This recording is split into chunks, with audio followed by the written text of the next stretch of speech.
Okay guys, well I've got another gameplay video for you here, and it is Clockwork Knight for the Sega Saturn, or Pepperoko's Adventure, if that's how you pronounce it. I'm not entirely sure. So this is a side-scrolling platformer. It's a pretty decent one actually.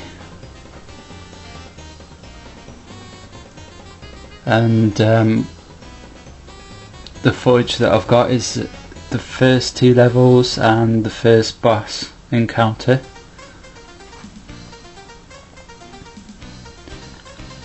So as you can see, you know, it looks pretty decent.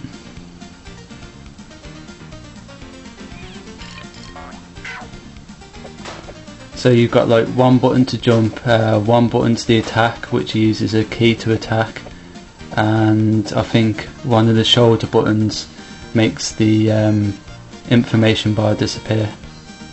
Yep, there you go. And as you can see, the information bar has got your score, your lives, and a timer.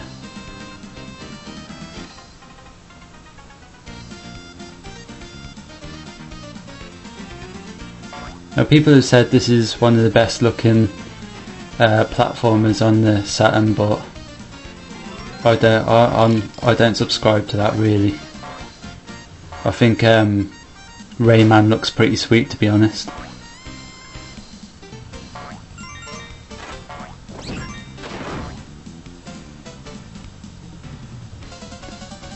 Now there is a sequel to this, Clockwork Knight 2. Not sure how good it is, I've not played it, but you know, if it's as good as this game, then I'd say that it's pretty good.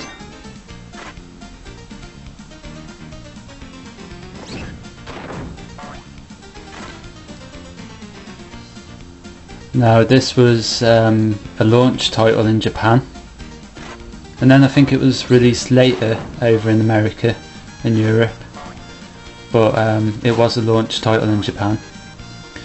And for a launch title, I'd say you know it's a pretty damn good launch title. And this is like this game's kind of like Sega's answer to Toy Story.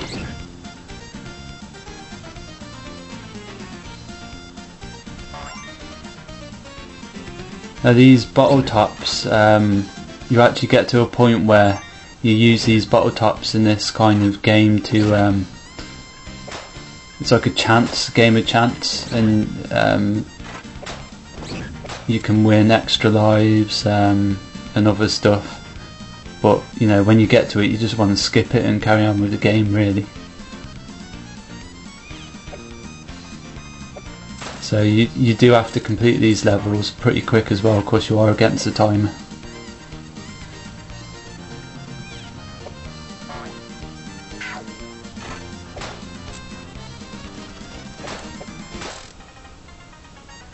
You know, I'm kind of basically walking through this game. I wouldn't say it's too hard. Mind you, I've got it set to the easiest setting. But even on the harder settings, it's not really that hard.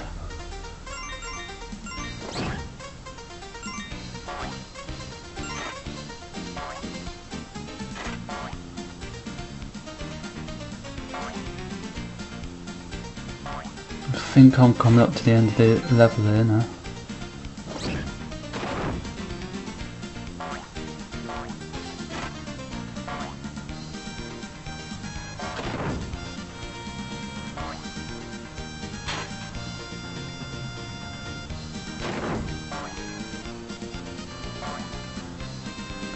Yeah, this is the end of the level, and it's, as you can see, not hard at all really.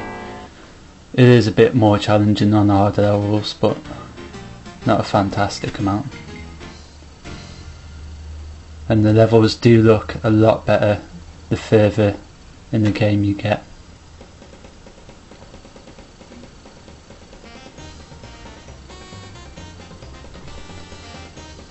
There's some nice little animation scenes in this game as well.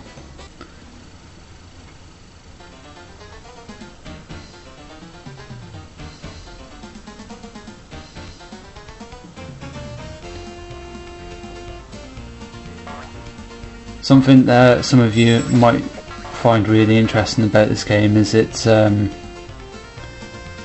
all the sprites are 3D models. So the sprites of 3D models, and they've been digitized.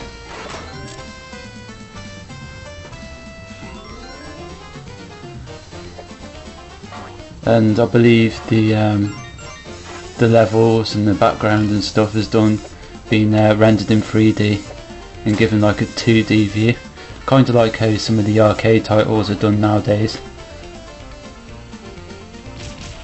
And I believe this is kind of how they did it with Donkey Kong Country and stuff. Kind of got high res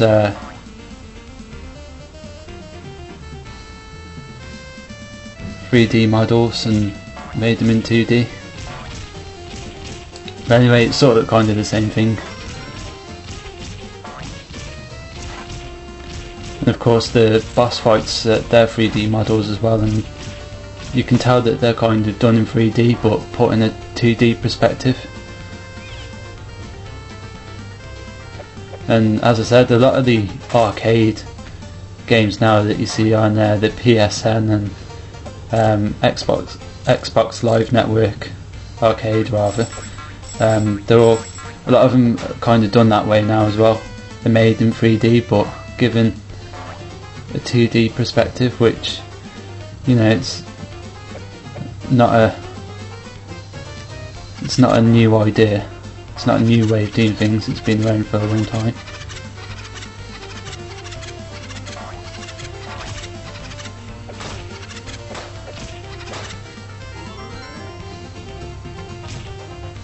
I don't know what the keys do exactly, but and these little pocket watches give you extra time.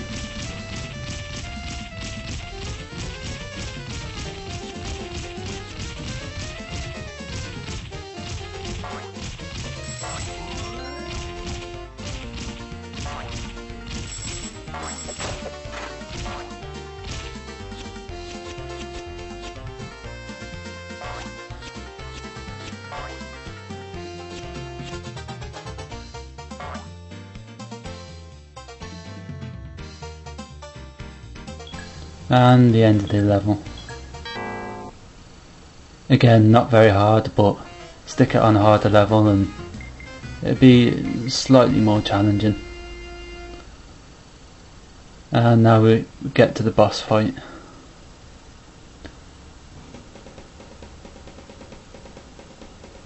At least I think it's a boss fight.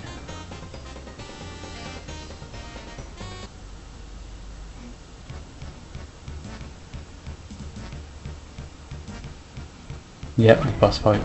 Again, this boss fight is pretty easy, but as I said, I have stuck it on the easy level just so I could kind of walk through and show you guys, but I do remember playing this on a harder setting, and I do remember this boss fight being a lot more difficult than it was.